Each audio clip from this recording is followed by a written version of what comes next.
I never imagined the same daughter I once carried in my arms would one day look me in the eyes and tell me to leave her house.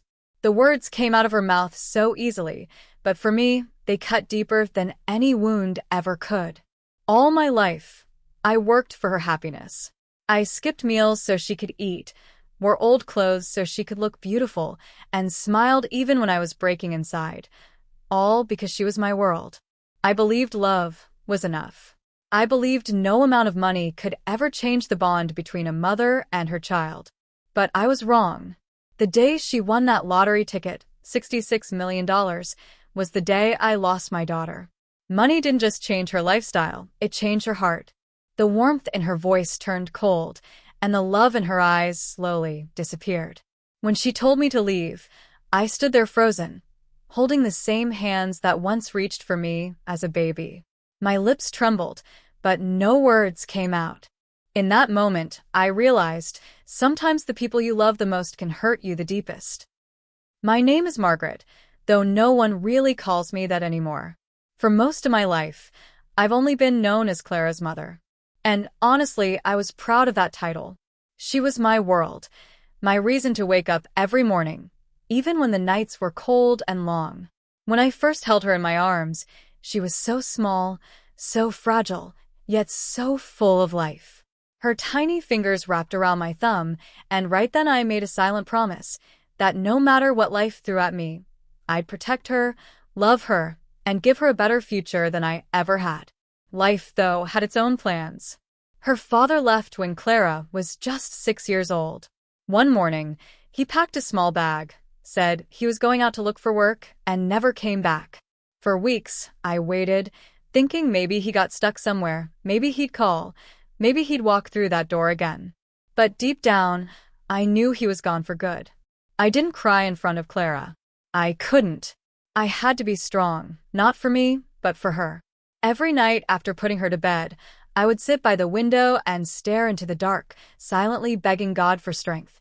"Just help me get through tomorrow," I'd whisper. From then on, it was just the two of us against the world. I started working at a small grocery store during the day and at a diner at night. My hands smelled of soap and onions. My feet ached so much I could barely stand by the end of the day. But every time I came home and saw her sleeping peacefully, her little hands clutching that old stuffed bunny she loved so much, my heart softened. I'd kneel beside her bed and whisper, "Everything I do, sweetheart, I do for you." We didn't have much, but our tiny home was filled with laughter. On weekends, we'd bake cookies, or at least try to. Half the time they came out burnt, but Clara didn't care. She'd giggle and say, "It's okay, Mom. They still taste like love." And I'd laugh, pretending not to cry. As she grew older, Clara became my pride. She was smart, ambitious, and kind-hearted. She wanted to be something, someone. She used to sit by the window at night, staring at the stars.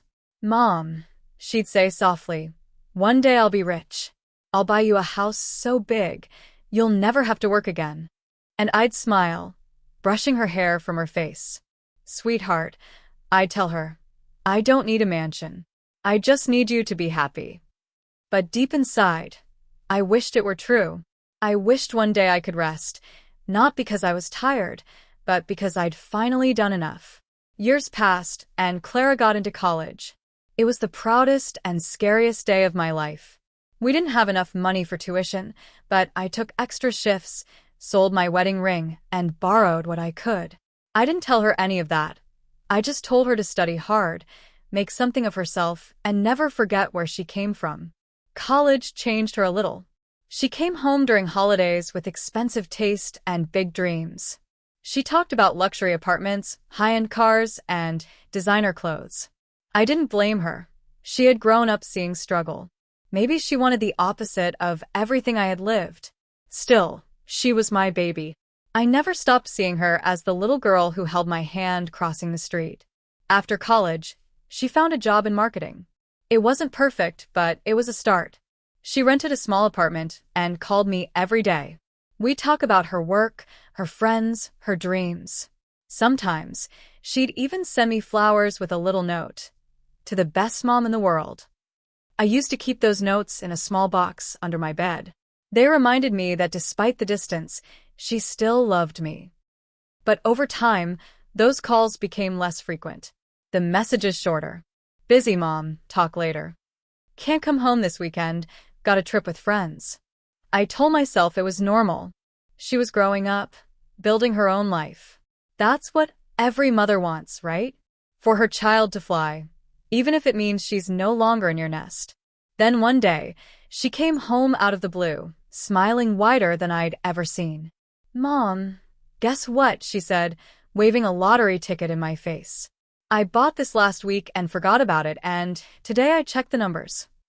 She paused, trembling with excitement. Mom, I think I just won $66 million. I froze. My hands went cold.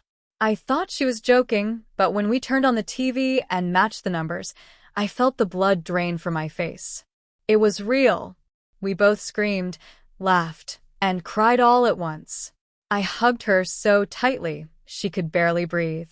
God heard our prayers, sweetheart, I said through tears. You did it. I thought this was our happy ending. I imagined paying off debts, buying a small house, maybe even quitting one of my jobs. For once, I allowed myself to dream. And at first, it was beautiful. Clara took me to fancy dinners, bought me new clothes, and said, Mom, your struggle days are over. She even said she'd buy a house, big enough for both of us. And she did.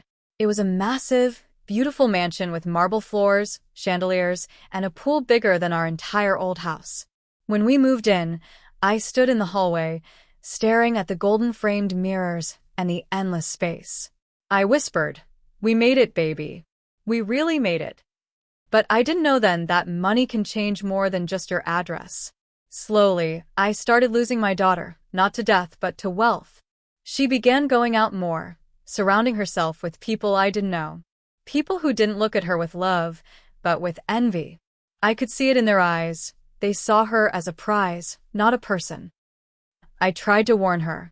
Clara, sweetheart, be careful who you trust. She smiled, dismissive. Oh, Mom, stop worrying. Not everyone's out to get me. But she didn't realize some people are that cruel. I watched her slip away, one designer dress, one champagne party, one new friend at a time.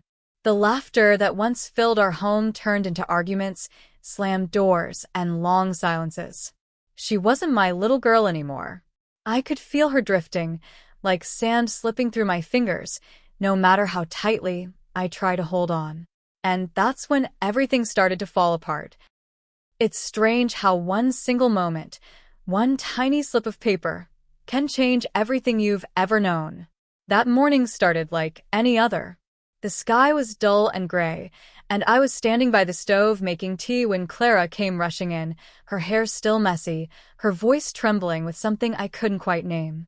Mom, she said, breathless, check these numbers with me, please hurry. She handed me a crumpled lottery ticket. I frowned, half amused. You, and these tickets again, I teased. You never win, sweetheart. I know, she said, pacing the kitchen floor. But this time, I feel like something's different. When I read the numbers on the TV and matched them one by one, my hands started to shake. 5 numbers, then the bonus number, and then silence. Clara, I whispered, my voice breaking. You actually won. She stared at me, frozen. Her lips parted, her eyes widened. And then, like a dam breaking, she screamed, a sound filled with disbelief, joy, and something wild. We both started crying and laughing at the same time. She grabbed my hands, jumping up and down like a child. $66 million, Mom. $66 million. I remember feeling dizzy, almost lightheaded. It didn't seem real. For so many years, we had lived paycheck to paycheck, counting every coin. And now, suddenly, life was offering us more than we could ever dream of. She hugged me tight and whispered, You'll never have to work again, Mom. I promise. I believed her. I wanted to believe her. The next few weeks were a blur, bank meetings, news interviews, strangers calling to congratulate her. Reporters stood outside our old home, flashing cameras as if she were a celebrity. At first, Clara seemed overwhelmed, even humble. She talked about charity, about helping me, about starting a business. She told everyone that her first priority was to take care of her mother, the woman who made her who she was. I was proud of her. I thought maybe money hadn't changed her heart. But then little things started to shift. She began spending hours on the phone with people I'd never heard of. Fancy brands sent her gifts. Some old acquaintances suddenly wanted to catch up. She stopped wearing her old clothes, started buying designer everything. It wasn't wrong. She deserved nice things. But something about the way she looked at herself in the mirror started to worry me. She used to smile at her reflection with contentment. Now she looked at it with admiration. One afternoon she said, "Mom, I found us a new house. It's beautiful. Wait till you see it." When we arrived, I couldn't breathe for a second. The mansion was enormous. White marble pillars, glass walls, a fountain in front. It looked like something out of a movie. "Clara," I whispered, "this is too much. We don't need." She laughed. Mom, stop it. "You've sacrificed enough. You deserve the best." Her joy was contagious. For the first time in decades, I allowed myself to feel light. No rent to pay, no bills piling up, no aching worry about tomorrow. That night, we sat by the fireplace. She poured 2 glasses of wine, raised hers toward me, and said, "To new beginnings." And I smiled, not knowing that this beginning would also become our undoing. The first few weeks in the new house were like living in a dream. She hired decorators, chefs, drivers, even a gardener who trimmed the roses every morning. There was laughter, music, and a constant stream of guests. I tried to keep up, though I never quite fit in with her new circle.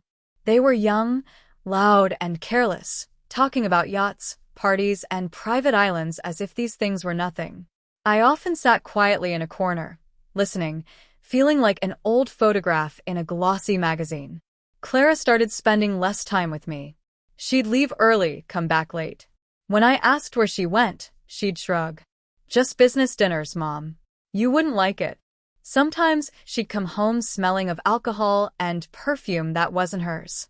Her laughter grew louder, but her eyes emptier. I tried to talk to her once. "Clara," I said gently, "I know you're enjoying your success, but don't lose yourself in it." She frowned, her tone sharp. "Mom, please. You worry too much. Can't you just be happy for me?" "I am happy," I whispered.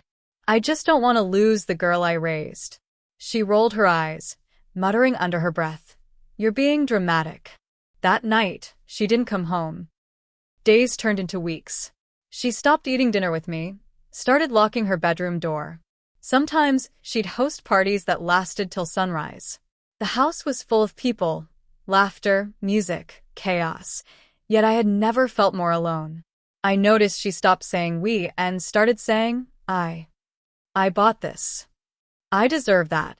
I earned everything I have." She forgot the we that used to bind us, the nights we shared a single blanket, the meals we split in half, the dreams we built together in that tiny old kitchen. Money didn't just change her lifestyle. It changed her memory.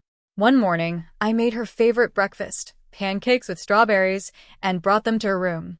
She looked up from her phone, barely glancing at the plate. "Thanks, Mom, but I already ordered brunch," she said, scrolling through messages. Something in her voice made me ache. It wasn't rudeness, it was distance. She had built a wall between us, one I couldn't climb. And then came the people. The ones who smiled too wide and called her darling. The ones who flattered her, saying she deserved more, that she should invest here, party there, travel everywhere. I saw the way they looked at her. Not with love, but calculation. I tried warning her again. "Clara, please, these people aren't your friends. They see your money, not your heart." She snapped. "Oh, here we go again.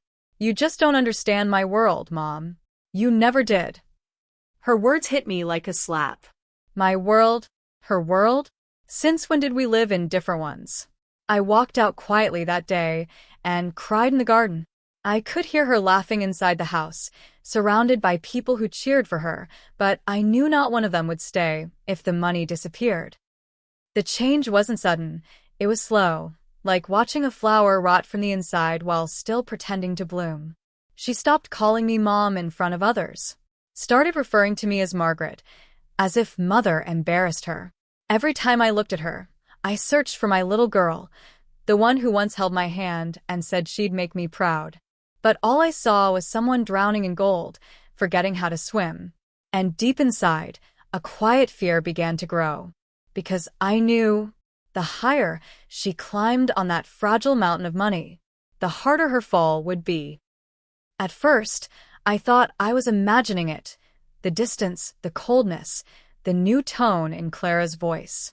I told myself she was just busy, adjusting to her new life. But deep down, a quiet ache began to grow inside me. It started with small things. She stopped calling me Mom. She started calling me Margaret. Margaret, have you seen my bag? Margaret, the driver will take you to the market if you need anything. The first time she said it, I froze. I thought I'd misheard her. But when she said it again, right in front of her friends, I felt something inside me shatter softly, like thin glass cracking. I wanted to correct her, to say, I'm not just Margaret. I'm your mother. But I didn't. I smiled, swallowed the lump in my throat, and said, Yes, sweetheart, I'll find it. That night, I cried silently in my room. The walls of that enormous house felt colder than any winter I'd ever known. The house that once echoed with laughter now felt like a museum, polished, pretty, but lifeless. I'd often walk through the long corridors, hearing the distant sound of her heels clicking on the marble floor, wondering when she'd stop to sit and talk like she used to. But she never did. Whenever I tried to start a conversation, she was too distracted. Mom, sorry, Margaret, can this wait? I'm on a call. Or, I'll be out late tonight. Don't wait up. She'd disappear for days, traveling to places I'd never even heard of, coming home with new jewelry, new clothes, new stories, but not once a moment of warmth for me. I became invisible in my own daughter's home. The staff started treating me differently too. The maids whispered behind my back. The chef would ask Clara for permission before serving me food, as if I were a guest, not her mother. Once, when I reminded Clara about a family gathering, she sighed impatiently. Mom, please, those things don't matter anymore. I'm too busy for that small-town drama. Small-town drama? I repeated softly. She didn't even look at me. You wouldn't understand, Margaret. I wanted to scream. I wanted to tell her how many nights I had worked just so she could go to college, how many dreams I had put aside, so hers could live. But I stayed silent. Because a mother's love doesn't argue. It endures. Still, there were moments when I caught glimpses of my little girl. Sometimes she'd come home late, her eyes red and tired, and she'd sit quietly at the kitchen counter while I made tea. She wouldn't talk much, but I could see something weighing on her heart. Those moments gave me hope that maybe, beneath all the luxury and pride, my Clara was still there. But hope, as I learned, can be cruel. One evening, she came home with a group of new friends, loud, glittering people who smelled of expensive perfume and fake laughter. They filled the house with chatter, clinking glasses, and music that didn't belong in a home. I stayed in the corner, watching her laugh, her hand resting on the arm of a man who looked much older than her. He whispered something in her ear, and she laughed, a laugh I didn't recognize. When she saw me standing there, she looked embarrassed, almost irritated. Margaret, why don't you go rest? It's late. Her friends snickered. One of them, a tall woman with diamond earrings, leaned in and said, Oh, that's your mom? She's adorable. Clara smiled tightly. Yes, she's kind of old-fashioned. Old-fashioned. That word stung more than any insult. I nodded quietly and walked back to my room.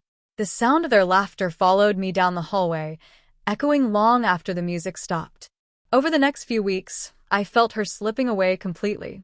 She stopped joining me for breakfast. She spent more time at parties, with people who cared more about her money than her heart.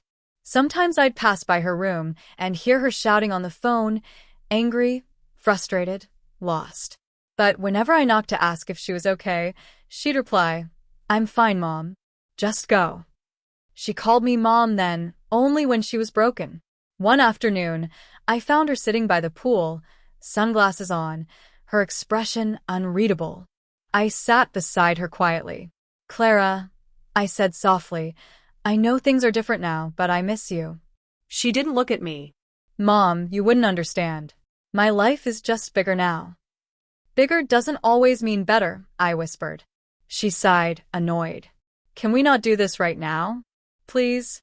I looked at her. The perfect makeup, the diamond bracelet, the phone constantly buzzing in her hand, and realized I had lost her, piece by piece, to a world that didn't deserve her. The final moment, the one I'll never forget, came a few weeks later. I had overheard her arguing with someone over the phone. Her voice was sharp, angry. "I don't care what it costs. Just fix it," she shouted before hanging up. I entered the room slowly. "Is everything all right, sweetheart?" She turned, startled. "Mom, can you please knock? I heard you yelling. I was worried." She exhaled, frustrated. "You don't need to worry about me, okay? You don't understand how stressful it is managing all this." I hesitated, then said softly, "Maybe that's the problem, Clara. Maybe you've forgotten how simple life can be when you have peace." Her jaw tightened. "You know what, Mom? Maybe it's better if you don't stay here for a while." Go visit Aunt Rose or something? "I need space." "Space," I repeated quietly. She looked down, guilt flickering for a second, but then her expression hardened. "I'll send you some money every month. You'll be comfortable. Just don't worry about me." My throat went dry. "Clara, are you asking me to leave?" Her silence was my answer. I felt the tears burn behind my eyes, but I refused to let them fall. I simply nodded, turned away, and walked to my room to pack. As I zipped my small suitcase, the same one I used years ago when I first moved for work, I remembered her as a child, running to me after school, hugging me with those tiny arms, whispering, "Don't ever leave me, Mom." And now, she was the one letting me go. I didn't argue. I didn't beg. I just left, quietly, the way mothers do when their love isn't needed anymore. When the door closed behind me, I took one last look at the mansion that once promised us happiness. It was beautiful and completely empty. Money had changed my daughter. Not overnight, but inch by inch, word by word, silence by silence. It had built walls between us, walls made of pride, loneliness, and regret. And though I didn't know it then, those walls were about to crumble, sooner than either of us ever expected. The day I left her house, the sky looked heavy, like it, too, was struggling to hold back tears. The driver loaded my small suitcase into the car without meeting my eyes. Clara didn't come out to say goodbye. I told myself I was fine, that maybe some distance would make her miss me. But the silence that followed was louder than I could bear. Days turned into weeks, weeks into months, and still no calls, no messages. The money arrived, neatly transferred into my account every month, as if that could replace love. But it wasn't money I wanted. It was her voice, her warmth, her simple mom. I moved into a small apartment on the edge of town. Nothing fancy, but it had peace. The kind of peace that comes with loneliness. Every morning I made 2 cups of tea out of habit. One for me, one for Clara. Hers always went cold. Sometimes I'd see her on the news or in magazines, smiling at charity events, posing for cameras, her name now spoken with respect and envy. The headlines called her the lucky girl who turned millions into a legacy. I called her my daughter. But luck, I've learned, never stays. It demands a price. It started with whispers. A friend from our old neighborhood visited me one afternoon. Her eyes were worried. "Margaret," she said softly, "have you heard? Clara's company is under investigation." I frowned. Investigation? For what? Something about fraud.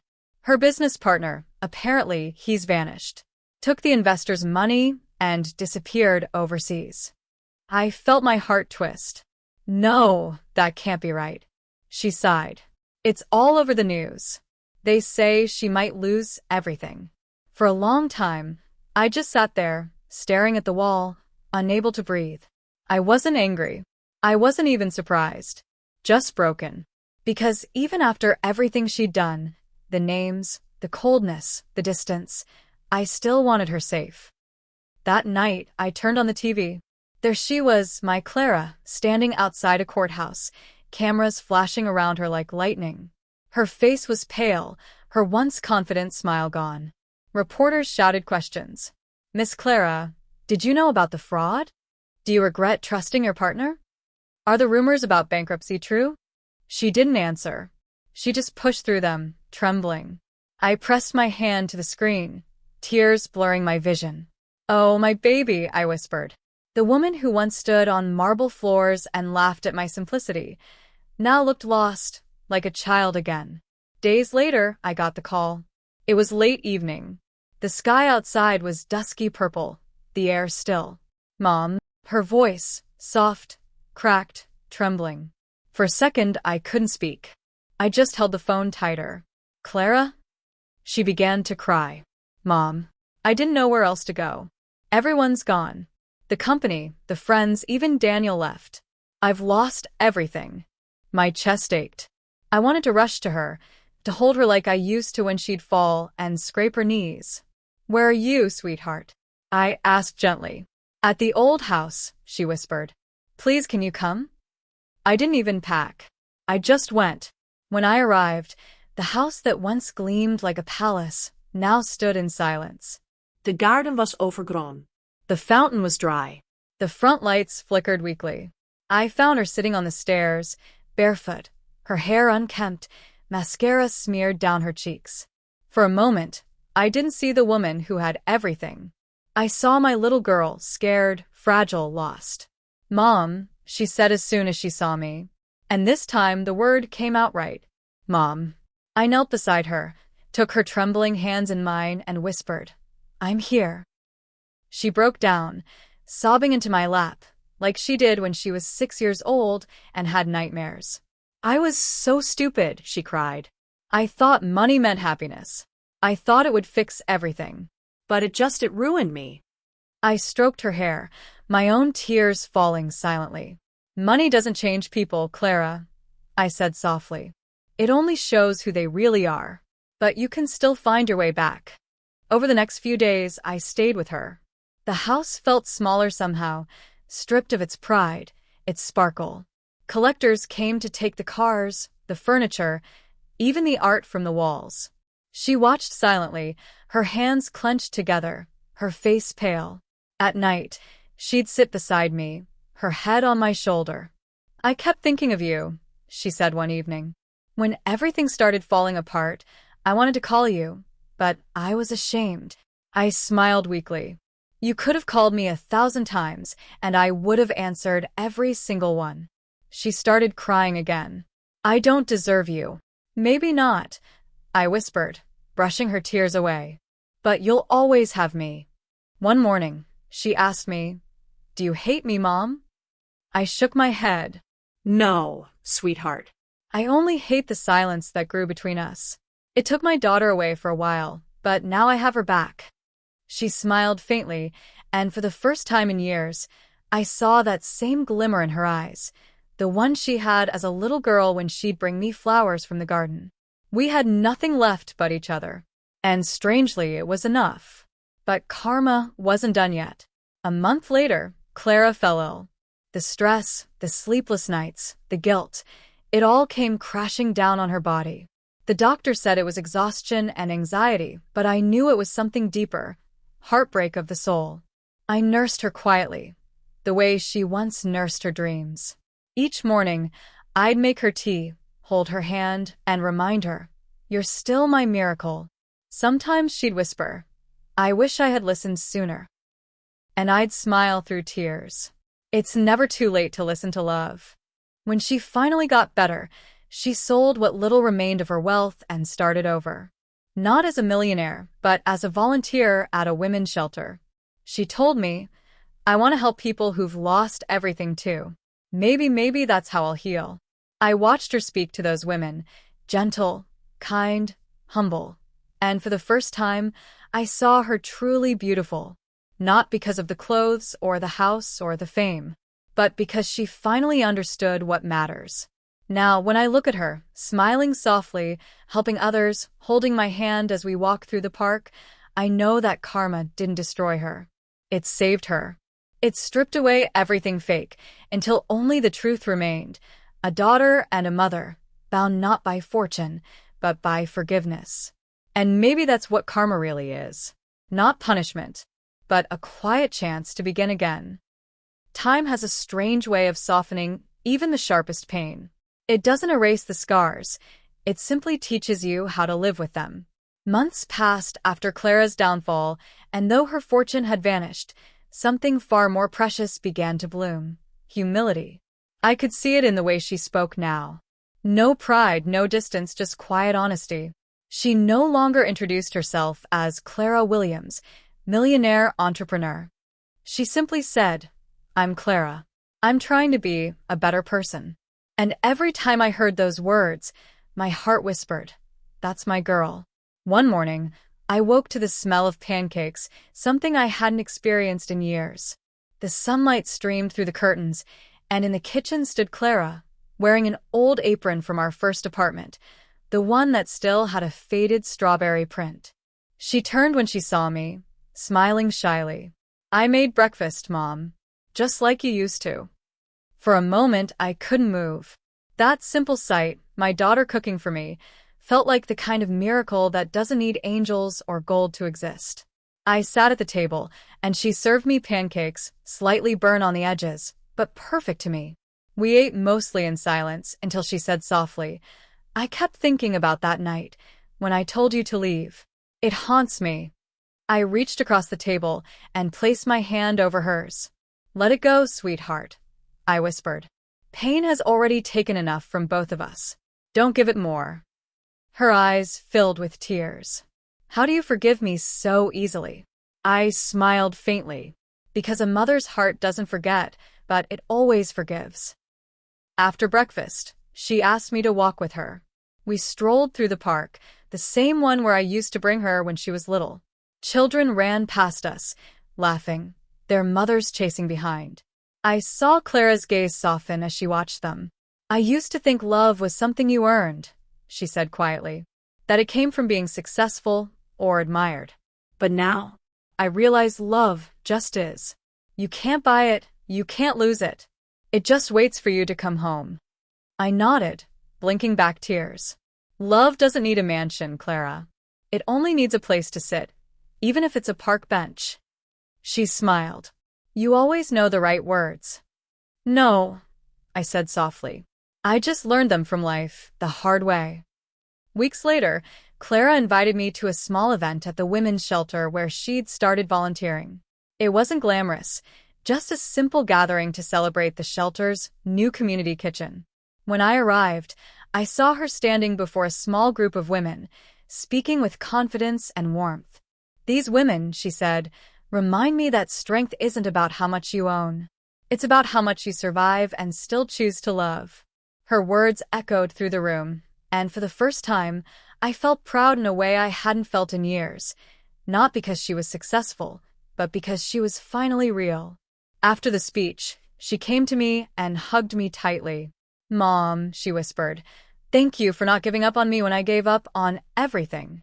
I held her close. "That's what mothers do, darling. We hold on, even when the world lets go." Life slowly found its rhythm again. Clara started working at the shelter full-time. She didn't earn much, but she smiled more than she ever did when she was rich.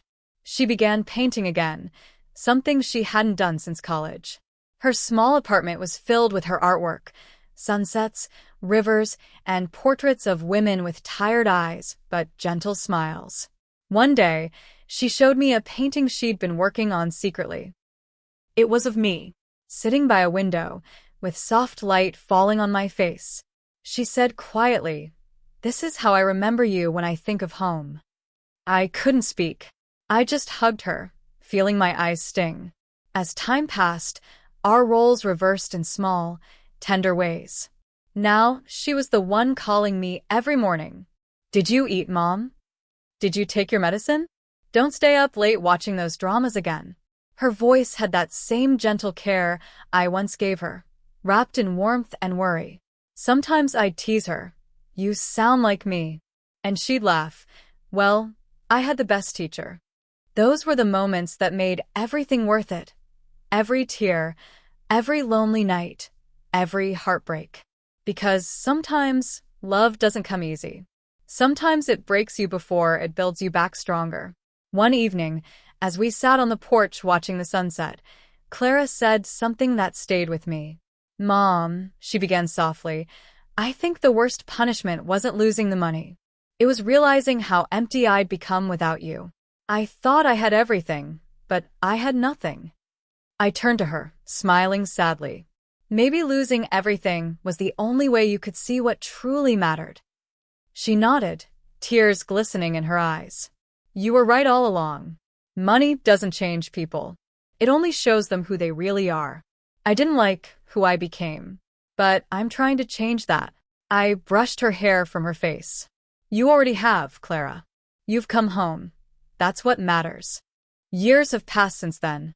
Clara never got her fortune back, but she found something far more precious: peace.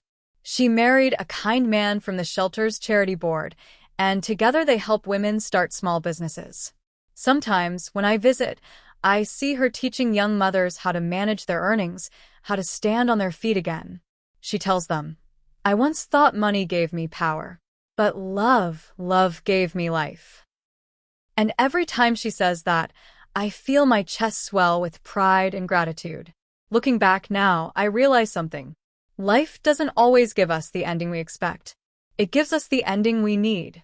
I once believed I'd spend my last years alone, forgotten, abandoned by the child I raised. But here I am, surrounded by laughter, by warmth, by a daughter who found her way back home not with wealth, but with heart. Sometimes I still think of that day, the day she threw me out. And strangely, I don't feel anger anymore. Because that moment, as cruel as it was, led us here, to forgiveness, to peace, to a kind of love that no fortune could ever buy. As I sit by the window now, watching Clara play with her own little girl, my granddaughter, I smile quietly. Life has come full circle. The same arms that once pushed me away now hold her child with the same tenderness I once gave her. And I whisper to myself, this is what redemption looks like. Not loud, not grand. Just quiet love, the kind that never truly dies. Because in the end, a mother's heart always finds its way home. It's strange how life teaches us its biggest lessons in silence. Not through thunder, not through storms, but through quiet moments of realization when you sit alone and finally understand what all the pain was trying to say. I used to believe that love meant holding on no matter what. That if you gave enough, sacrificed enough, loved enough, people would never leave you. But life has a different way of teaching. Sometimes love means letting go. Sometimes it means walking away so the other person can find their way back, not to you but to themselves. When Clara threw me out of her house, it felt like the end of my story. But now I see, it was only the beginning of hers. Because sometimes, life needs to break us to show us what we're made of. People often ask me, how could you forgive her after everything? And I smile because the answer is simple. A mother doesn't love for reward. She loves because it's who she is. When Clara was born, I promised I'd protect her, not just from the world, but from herself when she lost her way. And when the money changed her, I realized I couldn't protect her anymore. I could only wait. Wait for the storm to pass. Wait for my child to remember who she was before the world taught her to forget. And she did. Not because I forced her to, but because love has a way of echoing, even through walls of pride, even through years of silence.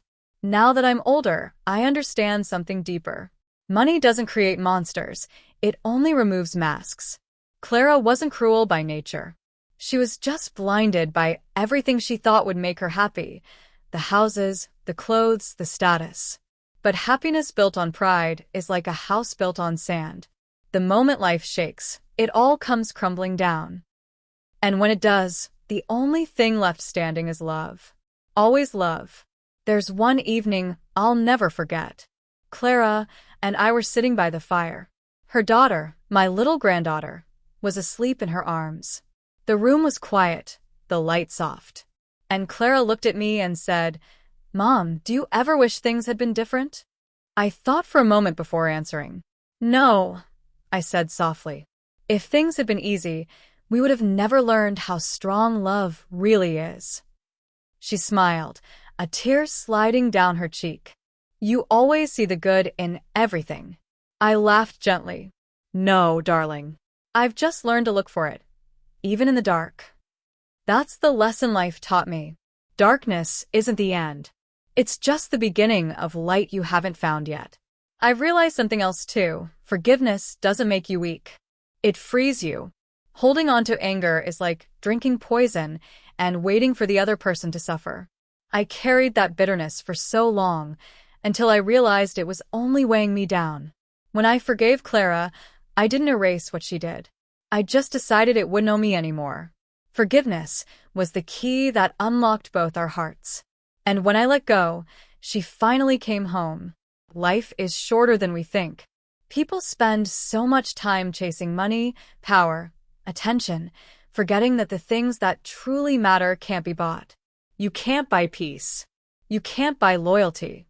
You can't buy the warmth of someone who waits for you at the end of a long day. You can only earn those things through kindness, patience, and love.